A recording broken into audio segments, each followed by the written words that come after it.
আসসালামু আলাইকুম প্রিয় শিক্ষার্থীবৃন্দ, আজকের ক্লাসে সকলকে স্বাগত জানাচ্ছি।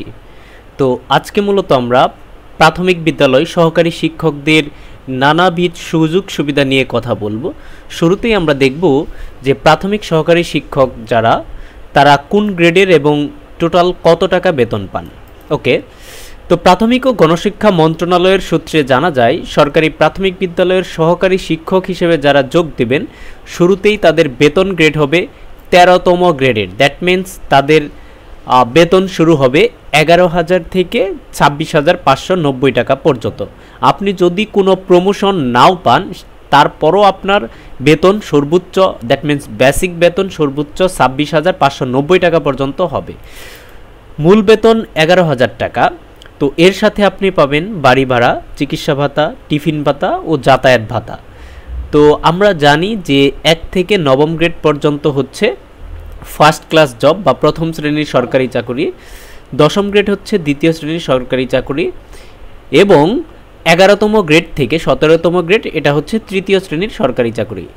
সে মতে এই ১৩তম গ্রেডের যেহেতু চাকরি এটা হচ্ছে তৃতীয় শ্রেণীর একটা সরকারি চাকরি। ওকে, এবার আমরা দেখব তারা বেতনের বাইরে থেকে যেসব ভাতা পান। তো মূল বেতনের বাইরে একজন নতুন সহকারী শিক্ষক চিকিৎসা ভাতা পান ১,৫০০ টাকা, এটা হচ্ছে চিকিৎসা ভাতা। টিফিন ভাতা ২০০ টাকা পান টোটাল, এটি খুবই কম। যাতায়াত ভাতা পান ৩০০ টাকা, বাড়ি ভাড়াও রয়েছে। তো বাড়ি ভাড়া হচ্ছে এটা ডিপেন্ড করে, আপনি যদি সিটি কর্পোরেশন এলাকার ভেতরে হন সেক্ষেত্রে বাড়ি ভাড়া পাবেন মূল বেতনের 60%। আর যদি সিটি কর্পোরেশন এলাকার বাইরে হন, এটা ঢাকা সিটি কর্পোরেশনের বাইরে হন, সেটা হতে পারে চট্টগ্রাম সিটি কর্পোরেশন বা অন্য কোনো সিটি কর্পোরেশন, সেক্ষেত্রে আপনি পাবেন মূল বেতনের 50%। আর এছাড়া অন্যান্য স্থান যে রয়েছে, যেমন আপনি কোনো একটা গ্রামাঞ্চলে পোস্টিং পেয়েছেন বা আপনার উপজেলায় পোস্টিং পেয়েছেন, সেক্ষেত্রে আপনি মূল বেতনের ৪৫% বাড়ি ভাড়া বাবদ পাবেন। তো মোটামুটি বেতনের বাইরে এটাই হচ্ছে টাকা। যেমন আপনার মূল বেতন হচ্ছে ১১,০০০ টাকা, সেক্ষেত্রে আপনি ৫,৫০০ টাকা পাবেন বাড়ি ভাড়া যদি আপনার 50% হয়। এবার আমরা দেখব মোট কত টাকা বেতন পড়ে আসলে একজন প্রাইমারি স্কুলের। রংপুরের একটি প্রাথমিক বিদ্যালয়ের সহকারী শিক্ষক, ওনার নাম হচ্ছে আশরাফুল ইসলাম। তো তিনি প্রথম আলোকে জানিয়েছেন যে নবীন সহকারী শিক্ষকেরা সব মিলিয়ে ঢাকা সিটি কর্পোরেশন এলাকায় যোগ দিলে বেতন পাবেন ১৯,৫০০ টাকা। তবে চট্টগ্রাম, খুলনা, রাজশাহী, সিলেট, বরিশাল, রংপুর, নারায়ণগঞ্জ এবং গাজীপুর সিটি কর্পোরেশন এবং সাভার পৌর এলাকায় হলে সেক্ষেত্রে আপনার বেতন হবে ১৮,৫০০ টাকা। অন্যান্য স্থানে হলে ১৭,৯৫০ টাকা। দ্যাট মিন্স খুব বেশি ২-১ হাজার টাকা ডিফারেন্স হতে পারে, এটা এলাকা ভেদে হবে। তো আপনি আশা রাখতে পারেন যে আপনি ১৮,০০০ টাকার মতো স্টার্টিংয়ে বেতন পাবেন একজন প্রাথমিক বিদ্যালয়ের সহকারী শিক্ষক হলে। এবার দেখব যেসব উৎসব ভাতা আসলে কি কি পান। প্রতি বছর মূল বেতনের ৫% হারে বেতন বৃদ্ধি পায়, অর্থাৎ ৫৫০ টাকা করে বেতন বৃদ্ধি পাবে, এটা হচ্ছে ইনক্রিমেন্ট। বছরে মূল বেতনের সমপরিমাণ দুটি উৎসব ভাতা পাবেন। আপনার মূল বেতন হচ্ছে ১১,০০০ টাকা, সেক্ষেত্রে আপনি বছরের যে দুটি উৎসব, বিশেষ করে ঈদের যে দুটি উৎসবে আপনি মূল বেতনের সমান, দ্যাট মিন্স ১১,০০০ টাকা করেই উৎসব ভাতা পাবেন।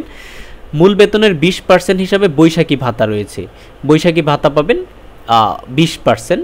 এছাড়া চাকরিজীবীদের দুটি টাইম স্কেল পাবেন শিক্ষকরা, আপনার পুরো চাকরি জীবনে দুইটা টাইম স্কেল পাবেন। এবার আমরা দেখব পদোন্নতি আসলে কতটুকু রয়েছে প্রাইমারি সহকারী শিক্ষকদের। গাজীপুরের একটি প্রাথমিক বিদ্যালয়ের সহকারী শিক্ষক হচ্ছে আবুল হাশেম। তিনি প্রথম আলোকে জানিয়েছেন যে সহকারী শিক্ষক থেকে পদোন্নতি পেয়ে সহকারী প্রধান শিক্ষক ও প্রধান শিক্ষক হিসেবে নিয়োগ পাওয়ার সুযোগ থাকলেও বাস্তবে কিন্তু পদোন্নতি তেমন হয় না। উপজেলায় পদ খালি থাকা সাপেক্ষে পদোন্নতি পাওয়া যায়। অনেকে চাকরি জীবনের ২০ থেকে ২২ বছর পার করে প্রথম পদোন্নতি পান, আবার কেউ চাকরির সারা জীবনেও পদোন্নতি পান না। দ্যাট মিনস এখানে পদোন্নতি নিয়ে ঝামেলা রয়েছে, আপনি সর্বোচ্চ একটা পদোন্নতির এক্সপেকটেশন রাখতে পারেন, তবে মনে রাখবেন যে আপনার এখানে পদোন্নতিটা হবে না বললেই চলে। তো এবার দেখব অন্যান্য আসলে কি কি সুবিধা রয়েছে। অসুস্থ হলে চিকিৎসার জন্য কল্যাণ তহবিল থেকে আর্থিক সাহায্য পাওয়া যায়। প্রাথমিক ও গণশিক্ষা মন্ত্রণালয়ের নিয়োগ পরীক্ষায় সন্তানের জন্য পোষ্য কোটা রয়েছে। যোগ্যতা সাপেক্ষে আপনি ১ বছর বিদেশে পড়াশোনা করার সুযোগ পাবেন, খরচ দেবে প্রাথমিক শিক্ষা অধিদপ্তর। চাকরির ৫ বছর পূর্ণ হলে আপনি পেনশনের আওতায় পড়বেন। চাকরির শেষে পাবেন 18 মাসের মূল বেতনের সমপরিমাণ ল্যাম গ্র্যান্ট, 1 বছরের পিআরএল, অর্জিত বেতনের 230 গুণ পেনশন ও আজীবন পারিবারিক পেনশন।